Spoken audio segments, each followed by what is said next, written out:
Hi everyone and welcome. So my name is Mhairi and I am the Development Officer for Loch Harbour for the Highlands and Islands Climate Hub, and I'm joined by my colleague Lucy.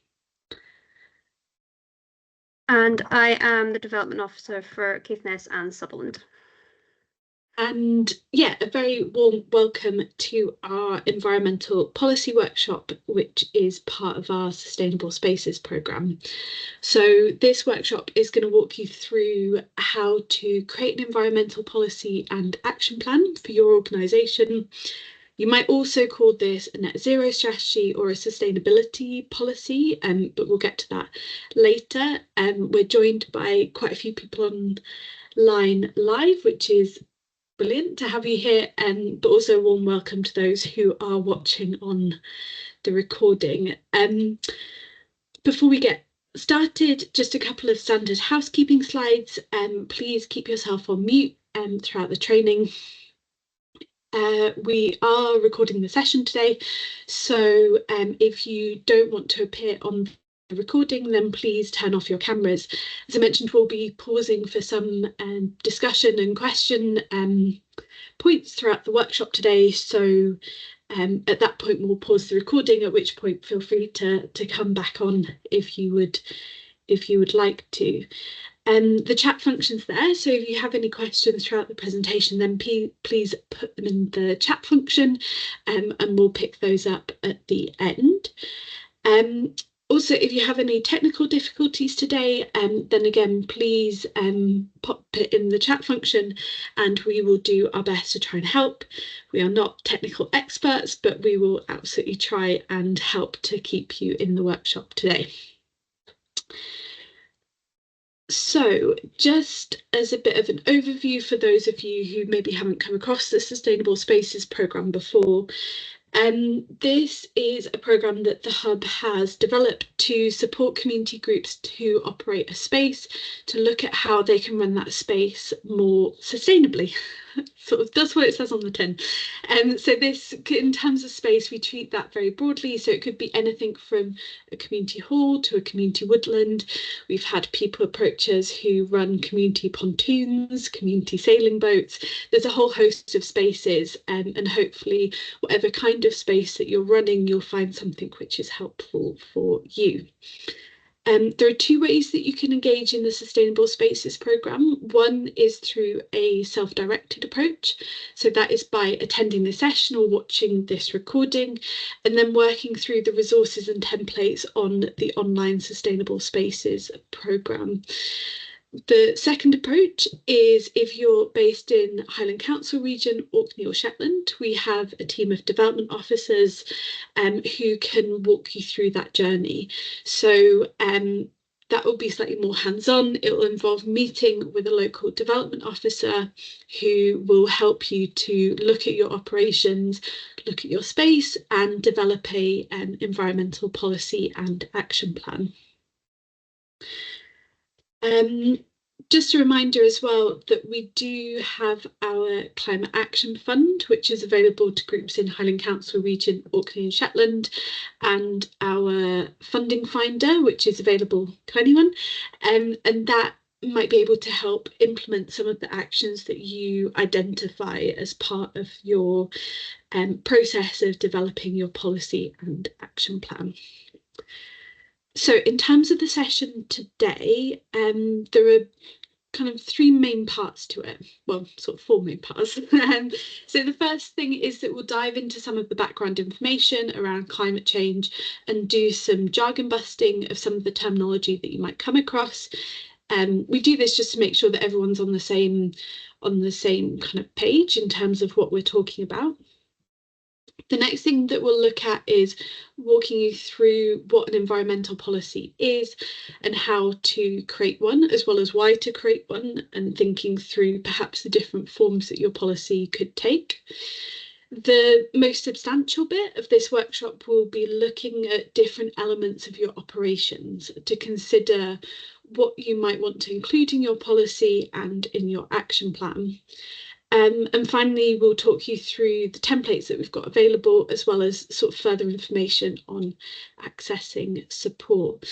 Yes, there'll be a couple of opportunities to have some discussion.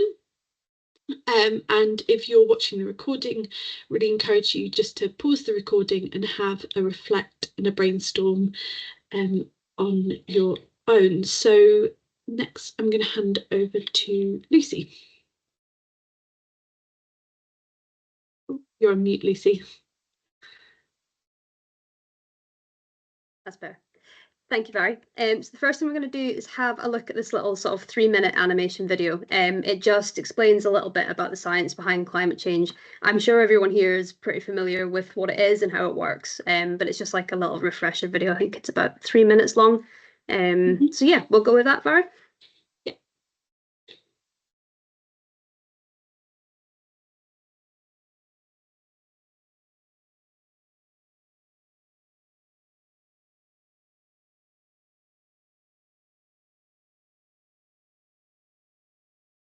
I'm not getting any sound from that, Mhairi. I don't know if anyone else is. Oh, I'm getting sound on mine. Just oh, if you guys are getting sound, Okay. then go with it because I've seen it. Okay, cool.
Awesome. Thank you, Mhairi. I don't know if you can hear in the background, but I've got like a mad amount of hail coming down on the house and it's just bouncing off the roof. So loud. So we'll just have a quick look now. As Mhairi mentioned before, there's a lot of sort of jargon around climate change and climate action. So we'll really quickly just go through the slide and I'll read you the sort of definitions. So first of all, we've obviously got net zero, and I think a lot of people know what that is. I've come across it, especially recently. So that means the amount of greenhouse gas emissions that we put into the atmosphere and the amount we're able to take out, and this will add up to zero. So our first step is to reduce emissions by changing our actions and processes, but not all emissions can be avoided, obviously. Sustainability. So this is a way of using resources that can continue forever. So sustainable activity is able to be sustained without running out of resources or causing harm to the environment. A just transition, really important in the sort of things that we do for work and all the sort of community groups that we work with. So it's ensuring that as we move to a greener economy, that the benefits of climate action are shared widely, while the costs do not unfairly burden those least able to pay or whose livelihoods are directly or indirectly at risk as the economy shifts and changes. Greenhouse gases, like that film just sort of went through. So greenhouse gases are gases in the Earth's atmosphere that trap heat by acting in a similar way to the glass walls of a greenhouse. Greenwashing, something that we all need to look out for, especially as things sort of change. So it's a term used to describe the marketing antics used by big name companies to advertise supposed sustainable products, and the process of conveying false impression about how a company or organisation's products, services or culture are environmentally sound. And the last one we've got is consumables. So consumables are goods that are intended to be consumed. So people have, for example, always consumed food and water. Consumables are in contrast to durable goods. Disposable products are a particular extreme case of consumables. Their end of life is reached after just one single use. So that's just a quick go through them. Next one, cool. So, oops, sorry. So what is an environmental policy? So an environmental policy outlines your organisation's commitment to reduce its impact on the environment. It provides a framework for setting objectives and targets to improve your environmental performance. So the emphasis here is that it's a commitment for your organisation to reduce its impact on the environment. So having a policy, or like however you want to sort of name it, environmental, sustainable, anything like that. But as we come through the session plan, you'll also get the sort of action plan that you come to as well. It's not a magic wand towards a sustainable organisation, but it's your organisation stating that you are committed to protecting the environment, both now and in the future as well. So why should you do it? Why should you go through the effort of putting a policy in place and actually sticking to it and building this action plan and doing all these magic things? So as we saw on the definition of just transition, we know that community groups who are aware of the issues experienced within their communities are best placed to ensure that transition to net zero is just, and it will take everyone on the journey as well. So you'll be setting an example to your community. Communities know what their local organisations are up to, even if they're not super engaged, they still see it on social media and things like that. They know what you're doing. So long before there was social media influencers, the community groups were the influencers of their local area. So setting this example will have a positive impact on other people as well. Taking the action to commit to environmentally positive operations for your community organisation will have a positive engagement with your community. People like to see organisations doing the right thing, and it might encourage them to be a bit more involved as well. So more often now, organisations are being asked for environmental policies or something similar by funders. So an example would be the Scottish Government investing in communities funding. It really encourages groups to really embed climate action, positive behaviours in their applications when they're submitting them. So by making changes to increase your organisation's environmental sustainability, you should probably also be lowering your energy costs. It sort of comes hand in hand. So you'll also be contributing towards the target of net zero by 2045. So it is super obvious that large scale government and infrastructure needs to change to reach these kind of goals. But by all of us committing and making changes, it creates that kind of tipping point towards the route to net zero.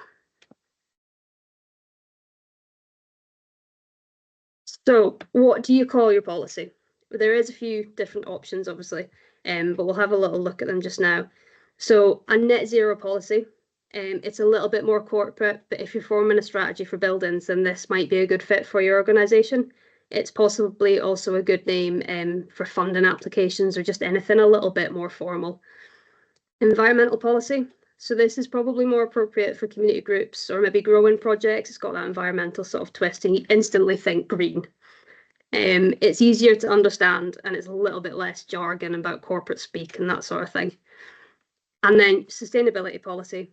So it's a little bit like the environmental policy, but you might want to include more into it, like maybe you've got an annual fundraising strategy or financial sustainability policy in there as well. It just gives a little bit more scope on sort of like the longevity of any projects that you're doing. So whichever one you choose, our main suggestion to you is that it's a living document. So it's not a policy that you sort of go, ah, yes, I've done this, pop it in a drawer, it's a tick box exercise. You want to have an action plan to make your policy quite meaningful and action focused. So this helps your organisation to do the practical bits to make you more sustainable, and it'll help ensure that you have the ownership within your board, staff and volunteers and just everyone that's to do with your organisation as well. So depending on your organisation, you might want to have some add-ons to your environmental policy or whatever you decide to call it. For example, with a community shop, you might want to have a buy-in policy, and that would ensure you're climate conscious in your purchasing or your sales. Or if you have an organisation that relies on a large amount of travel, then you might want to review your travel policy to make it a little bit more sustainable as well. So there's lots of add-ons that can come with these policies. So how are we going to do it? It kind of sounds like a big thing. It's like, oh, I'm going to have to think of all these different things to put in here, but we can break it down into sort of 4 easy steps.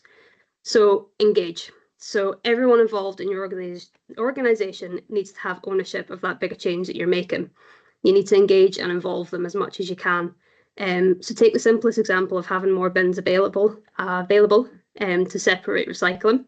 If you don't give staff and volunteers ownership and understanding of the bigger issue, then no matter how many signs you put on those bins and try to enforce paper for one, plastic for another, you'll still find that recycling's getting mixed. So just involve everyone for this to really be successful. And the next one is to reflect. So this workshop will throw lots of information at you as to what a sustainable space may look like and what you need to consider. The online sustainable spaces area will have lots of information and links for you to use as well in the resources bit. So we're not quite at the stage of writing a policy right now, but all of this will give you the tools and information to review your current operations so you're able to write that policy. So you can gather all the information that you can, give space on it, and then give space to reflect on it, and then create a meaningful policy and action plan. So the next one is to act. So the policy isn't the magic wand. Writing it isn't going to fix everything. It requires action to make your space and operations sustainable. So an action plan will help towards this, and we've got loads of templates and things like that you can use. It makes it a little bit easier. And the last one we've got here is to review. So regular reviews of policies should be built into your operations anyway, so this wouldn't be any different. Operations can change over time. Some of what you implement may need to be changed. So if you build in that regular review period, at least sort of annually, you can go over any new learnings that you've got and change it as you need to. So yeah, that's how, and I'm going to pass back over to Mhairi now. Who's going to do a bit of the engagement stuff. Great, thanks, Lucy. So yeah, Lucy's provided a good overview of what an environmental policy is, why you should create one, and how to go about it. As Lucy mentioned, the first step in creating your policy is engagement. So how to get people involved in your organisation, whether that's other staff members or trustees or volunteers engaged in the process. So we thought it would be useful just to spend 5-10 minutes reflecting on that. For those watching the recording, I'd recommend to pause the recording here and spend 5 to 10 minutes brainstorming. And for those of us live, I am going to stop the recording there.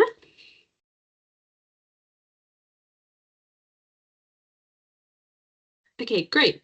So we have had a bit of discussion around how to engage people involved in your organisation around your policy. We're now going to dive into the sort of most substantial bit of this workshop, which is looking at the different elements of your operations that you could look at as part of your environmental policy and action plan.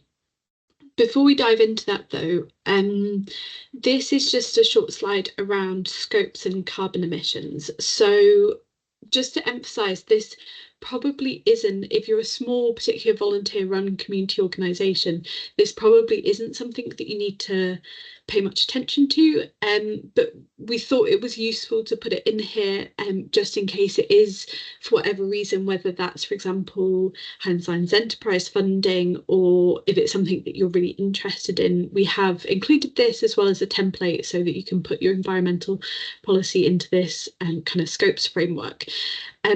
So scopes are kind of a way of organising and assessing the environmental impact of your organisation. And you go from scope 1, which is looking at your direct emissions, to scope 3, which is your sort of supply chain and kind of more manufacturing speak. Generally, as you move from scope 1 to scope 3, you have less control over the emissions that are being generated. So scope 1 emissions are related to your direct operations, scope 2 related to the purchase and use of energy, and scope 3 is sort of everything beyond that. The bulk of emissions tends to come from your scope 3, so that's things like purchasing resources and things kind of related to, your, again, using corporate speak, your supply chain. But so this might be a useful way of organising your environmental policy. And in the slides following, we've put sort of numbers, so 1, 2, and 3, to sort of indicate which scopes this kind of area of action might be related to. Similarly with scopes, one thing that organisations might want to do, or you might have a particular kind of personal trustee who's really interested in this, is calculating the carbon footprint of your organisation. Doing kind of carbon audit is another term that's sometimes used. We've provided links in the Sustainable Spaces online area of how different tools that you can use for this. The ones that we tend to recommend for community groups is the SCVO Growing Climate Confidence Scorecard, which gives you a kind of score and areas for improvement in your operations. But again, just to emphasise, doing a kind of really in-depth kind of carbon audit of all your emissions might not be relevant, and that's absolutely fine. It tends to only be organisations that have an individual who's particularly interested in that, or perhaps need it for a bigger grant funder. But in terms of kind of community grant making bodies, it's not something that's been required so far. Great, so I'm going to pass on to Lucy, who's going to talk about the first of our sort of operation areas. Thank you. So yeah, the first one we will look at is culture. So the culture of your organisation is probably going to impact how successful your policy is. So like we've discussed just before, engaging everyone will greatly assist with this. So for any change, I mean, this whole policy thing will probably be a bit of a change for organisation. So for any change to be meaningful, it needs to involve everyone. And in this case, the practical measures you put in place won't be done unless everyone in your organisation has a shared outlook.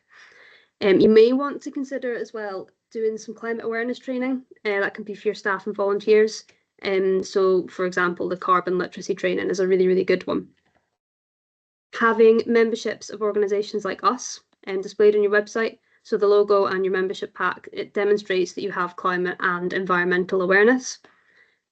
Like we were saying before about sort of involving the community and how they see everything you do.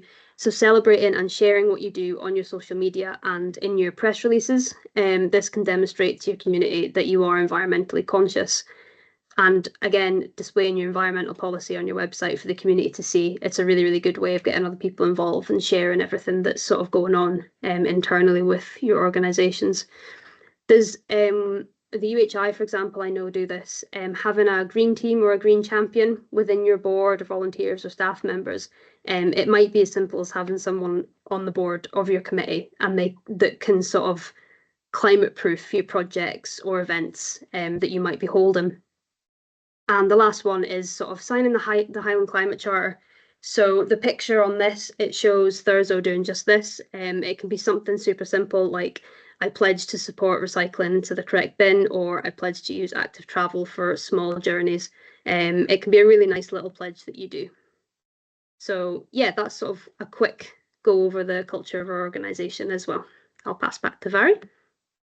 Thanks, Lucy.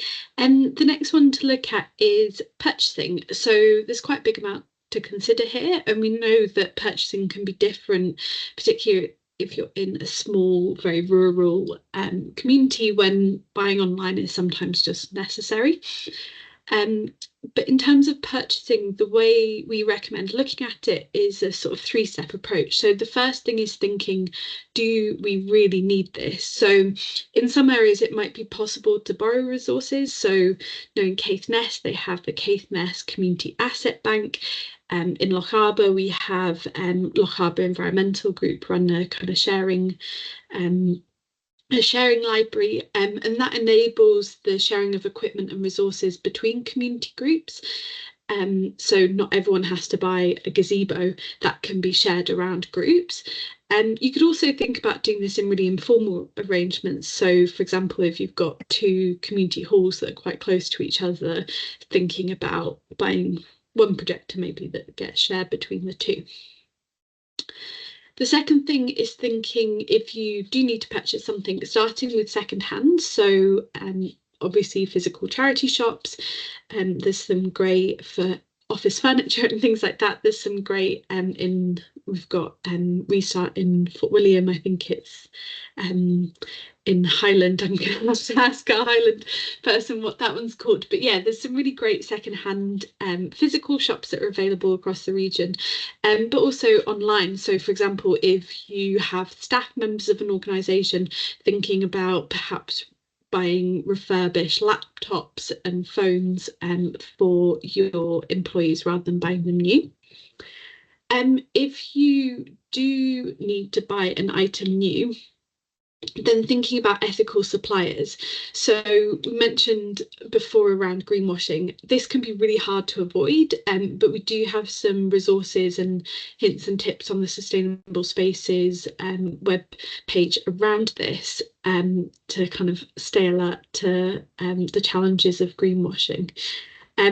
One way to avoid it is thinking about buying from, for example, a B Corp or a fair trade organisation, which has been independently kind of assessed and certified for their kind of social and environmental credentials.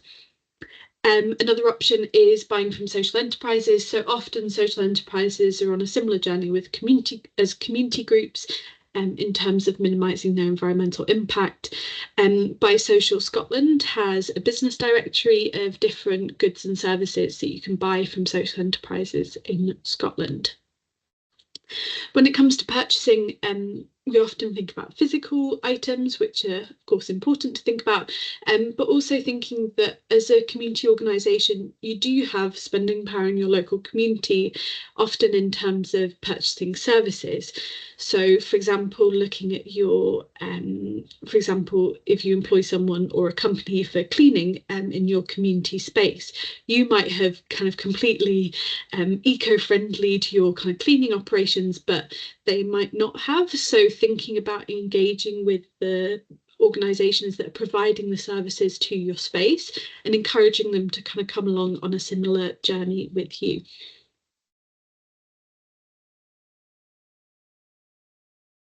Awesome. So, like Vary said, when it comes to purchasing, finance kind of follows on quite nicely from that. It's an area that we don't always think of, but it could cause considerable changes to your overall environmental impact. The little quote, so between 2016 and 2019, banks invested more than 1.5 trillion in fossil fuels. So it's a lot and it's still happening. We know from the cost of living crisis, money is still in oil and gas for investment, but you can reduce your money's carbon footprint by banking with a bank that doesn't invest in these industries. So it's also a good idea to transition to paperless banking and accounting when possible, obviously to reduce your paper usage of everything you're getting through the mail and things like that. If you have staff, as a lot of groups do, pensions are another important area in ensuring that you have green investment. So a number of the commonly used pension schemes by community organisations do offer green pensions, and they do this by de-investing in fossil fuels. So it is a good idea to have a look at what your pension schemes are actually investing in if you've not already. And if you want to know how environmentally friendly your bank actually is, you can go to the little website it's got on here. It's Bank Green. And so that should give you, it gives you like a little scale, sort of red to green, or is it a sad face to happy face, something like really simple. And it lets you know how green your bank actually is and what they're sort of investing in and stuff. So it's quite a useful website. So I'll pass back to Vary to do waste. Great, yes, waste, another chunky area to have a look at. So reducing our waste can have a really big impact on reducing our carbon emissions. So when we send waste to landfill, it sits there decomposing and producing methane, which is obviously a potent greenhouse gas, which contributes to climate change. In terms of reducing our waste, the waste hierarchy is a really useful framework for thinking about this. So the first step to looking at waste is prevention. So take plastic cups, for example. Zero Waste Scotland estimates that around 388.7 million single-use cups are on the market in 2021-2022. And considering we're a population of 5 million, that feels like a slightly excessive amount. So when we're looking at prevention, one thing to look at is single-use items. Cups is the one that's often talked about, but there may be other items too. And looking to see whether you can replace those with reusable options. Often a barrier is cost, that sometimes even if it kind of works its way out over time, sometimes the upfront cost can be quite a bit. So definitely have a look at our Climate Action Fund to see if we can support you with those upfront costs. Another element of prevention is looking at repair. So across Highland, there's been some really great work by the Community Waste Partnership. They've created a Highland Repair Directory, which is linked in our Sustainable Spaces online area. You might also be able to have a look at if you've got items that need repairing, perhaps your local men's shed might be able to lend a hand. There are now quite a few repair cafes across our region, which is really fantastic, or just having a look around at local Facebook groups and notice boards. Getting your items repaired rather than throwing them away is obviously really great in terms of the environmental benefits, but also employing local people and spending money in the local economy. So if you can't prevent the waste, then think about reuse. So the phrase that's often used is your waste is someone else's treasure. So could it be used as a planter in a community garden? Could you find another way for this item to be used outside of its original purpose? After reuse, we then start to look at recycling. So there are sort of two ways that we can look at recycling. One is around the more kind of traditional way, which is, your recycling bins and making sure that you have them. Composting facilities as well could be something which you could introduce into your community space. And as Lucy's mentioned a few times, making sure people know how to use them. Actually, the real work is getting the kind of users working, getting them working properly is sometimes the real challenge with that. Another example of kind of recycling is the small picture at the bottom is the bike shed in Fort William. That's the sign that they created using scrap materials from old bikes that couldn't be used in any other way. Or another example is the Precious Plastics workshop that's at Green Hive in Nairn. All really great ways of recycling, both in the kind of traditional way, but also at a sort of more local level. Yeah, the last two is recover other value. So this often means recovering the energy through burning or incineration. Landfill gas cover is something that kind of fits into this category as well. And finally, disposal. So going to landfill. I suppose the thing to really emphasize here is we hear a lot about recycling, but sometimes, but in terms of the waste hierarchy, actually first, there's quite a few things that we should be thinking about. So around reducing, reusing and repairing as well. Back to Lucy. Awesome. Thank you, Mhairi. So next we'll have a little chat about travel. So travelling accounts for around 37% of carbon emissions in Scotland, so it's quite a big chunk. We can greatly reduce our carbon footprint by considering how our staff, volunteers and community get to and from our spaces. as well as commuting to any events that you're running as well. So we know that this is challenging in rural areas. Obviously, public transport, weather, all sorts of things can sort of put a bump in the road when it comes to travel. So we'll have a look at some options that you've got. So e-vehicles are becoming more popular, and the technology is getting better as well with them for traveling longer distances. So when you think of it as a community group, there is funding out there to sort of get these vehicles to your community groups, and maybe you can use them, rent them out to community, however you'd like to do it, and also for personal use as well. Simple changes like providing directions to your community space through walking or cycling. This engages your community, and it might encourage more active travel as well if you're saying to people this is the safest way to walk to or cycle to this event. So remember that active travel is, while it mostly refers to walking and cycling, but it's also about mindful travel as well. So if you're on a public transport route for your space or event, timing it with public transport links, encouraging car sharing, and maybe even setting up a system to support staff that use active or mindful travel. It can be like really as simple, like let's set up a WhatsApp group for everyone that drives to work and take turns picking everyone up. Like it can be super, super simple. And you can also look towards having a bike share scheme or working with organisations like Cycling UK on options to support your staff cycling into work. And you've obviously got your cycle to work schemes as well. So yeah, that's just a quick go through travel, and there's little bits here and there that you can do in rural communities. Great, thanks, Lucy. The next area is food. So food is a really important part of community organisations and community life. It's often how we kind of gather people together, and it's also an area that we can look at in terms of reducing our environmental impact. So the most effective way to reduce the climate impact of our food is using less meat and dairy, particularly red meat like lamb and beef. So to put into context, 1 kilogram of beef produces around 100 kilograms of carbon dioxide, compared to 1 kilogram of beans producing around 2. So as you can see, there's a huge difference between the kind of emissions associated with different proteins. You can look at reducing your kind of emissions in terms of, for example, having more vegetarian options at community events, or if you are using meat, thinking about using kind of lower impact meat. So for example, chicken or venison are good options. The second thing to think about is eating seasonally. So it's not just what we eat, it's when we eat it. So again, to put it into context, if I have an apple and I have that in September, when it's in season, then there's around 3 grams of carbon associated with the apple.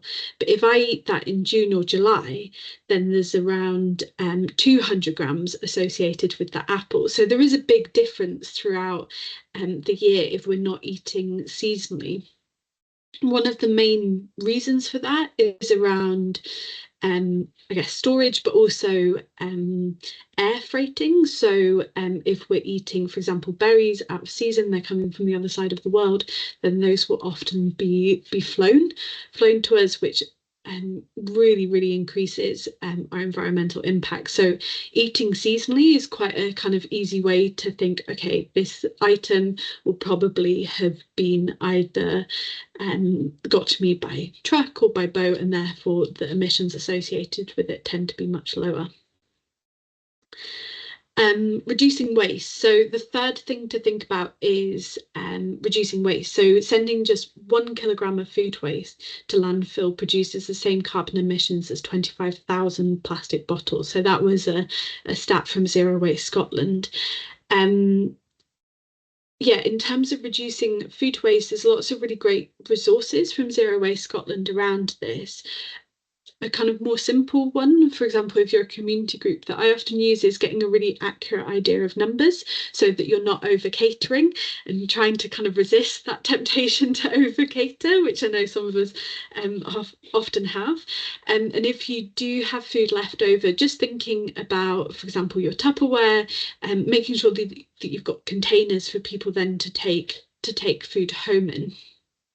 We know that a lot of community groups have kind of gone around setting up community fridges, which is a brilliant way to reduce food waste. The final one here is grow local, which has a bit of a question mark around it. And the reason for that is it is a little bit complicated. So local doesn't necessarily mean low emissions, because if our food is being transported by truck or boat, actually what we're eating tends to be slightly more important than where it comes from. But we also know that growing food locally is a really great way to support local producers, the local economy. It teaches people around seasonality, which kind of going back to that second point. It can increase access to fresh food in your community, which for particularly rural communities can often be a challenge.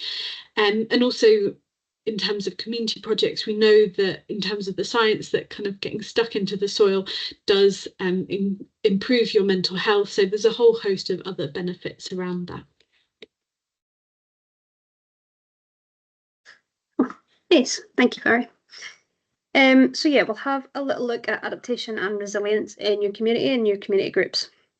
So I think we'll start off by saying we've probably already gone past the point of only mitigating against climate change, and now we need to start considering how we adapt to the climate changes. We are seeing more and more extreme weather events. Our climate is changing, and how we adapt to this should be part of our future planning in communities and as groups and organisations. There are organisations across Highland who are specifically looking at this. This includes Highland Adapts, and they're carrying out a climate risk assessment of the Highlands as well. So there are funders out there that can support resilience efforts, like making sure equipment is available for you, supporting the creation of resilience plans for your community as well. So that can be things like buying flood barriers and the sort of inflatable sandbags and things like that for areas with increased flooding. Building in adaptation measures will support your need to adapt to the changing climate.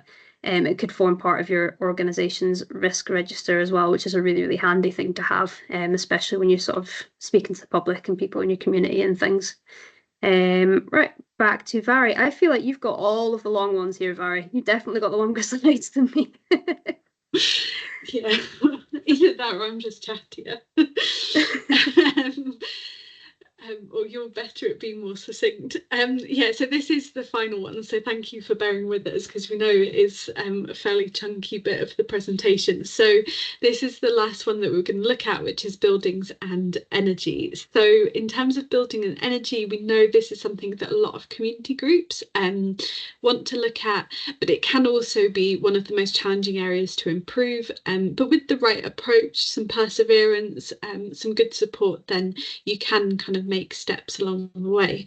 So, and there's three main things here. One is around reducing demand. So thinking about perhaps monitoring the energy use in your building or buildings or spaces, and looking at ways to reduce demand. So looking at, for example, timers on toilet lights, and also perhaps thinking about, if you're operating a community hall, the sort of timings of buildings and of bookings. So a classic one is that you have a yoga class that comes in, heats the building up, and then you have a badminton class who come in and then throw open the fire doors and get all the heat out because they're hot and sweaty from running around. So thinking perhaps about switching around those bookings, so seeing if the badminton can come first, kind of get, come into the cold hall, get the place heated up, perhaps put some heaters on, and then have your yoga class.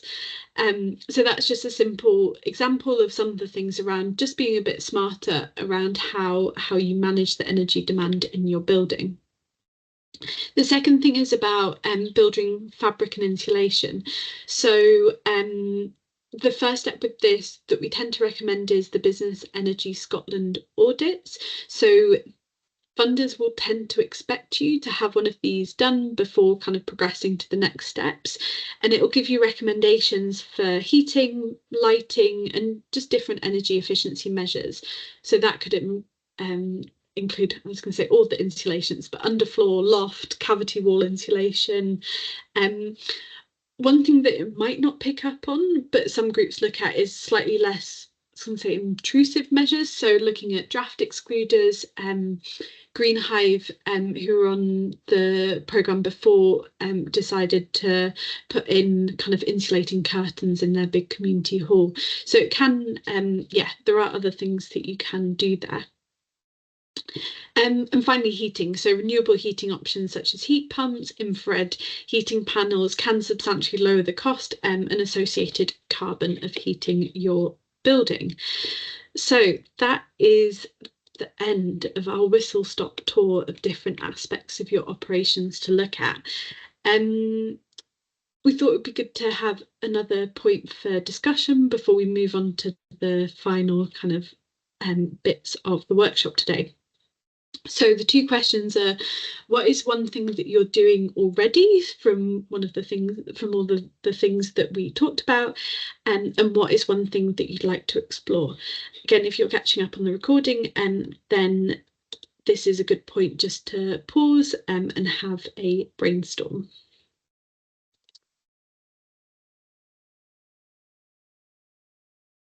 Okay, so welcome back.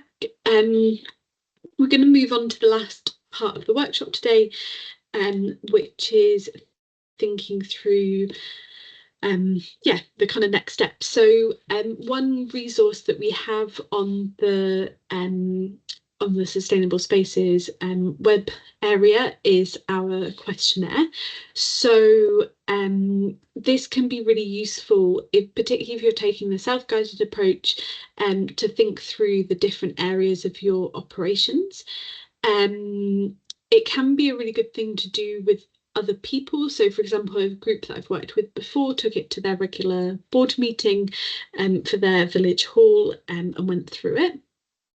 It can be useful to do it alongside the SCVO scorecard, which again is linked in the Sustainable Spaces web area. And next, your actual policy. So we're getting to that bit.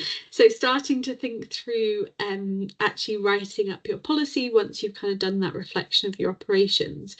On the slide is just a kind of overview of what's included.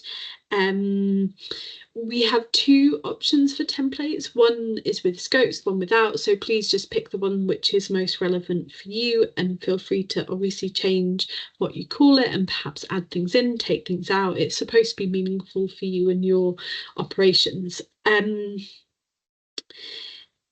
This is what it looks like. Thought we'd include that so it doesn't look scary. It's on the web area, which we'll send out after the workshop today.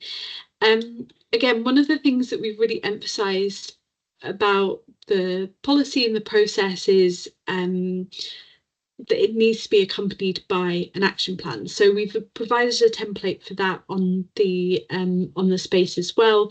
It's a simple one. It's not too daunting. It's just a way of kind of breaking down, okay, what are the things that we need to look at? So, for example, as one of our contributors said, looking at, for example, reducing meat and dairy in our kind of event catering. So having that as a kind of action and thinking about who's responsible. So it could be, for example, the person that's responsible for that particular event, adding a deadline if that is relevant. There's no right or wrong answers. It's really just around identifying the actions that will take you that next step along the way. Particularly if you're a volunteer run organisation, can be a bit overwhelming. There's a lot of different areas that you can look at. So the idea here is just to break it down and put it into more manageable chunks. Lucy, I think this is you. Yeah, I can do this one. Let's go. So the next steps for this, if you have found it useful and you think that being part of the programme would benefit your community space, then you can go onto our website and sign up for the programme. Like Mhairi said, we'll send you out the links after this, so you can go straight onto it. So when you do sign up, you'll get the option to do the self-directed or the development officer supported programme. So the self-directed one will give you access to all the resources that you need, and you can just go at your own pace, read through them, do them as you please. And then you'll be able to create your policy, it includes everything that Mhairi just went through. So you get your resource, your questionnaire templates and action plan. If you would like a little bit more support or direction alongside these resources, you can select the one-to-one development officer support when you sign up. So this means that your local development officer will support you with every step, or as much as you need, or as little as you need, to create an action plan and policy. So yeah, we'll send out those website links, and you can sign up if you feel it would be beneficial. Sign up for whichever one you like, and that's the end of our workshop today. So we'll open it up to any questions you have about either the programme or anything else that you've maybe got on your mind, or use the chat function if that's more comfortable for you. Yeah. Can I just ask, will we get this recording sent to us, or do we have to find it on the website? You'll get the recording sent to you as well. Yes, because Yeah. I'm trying frantically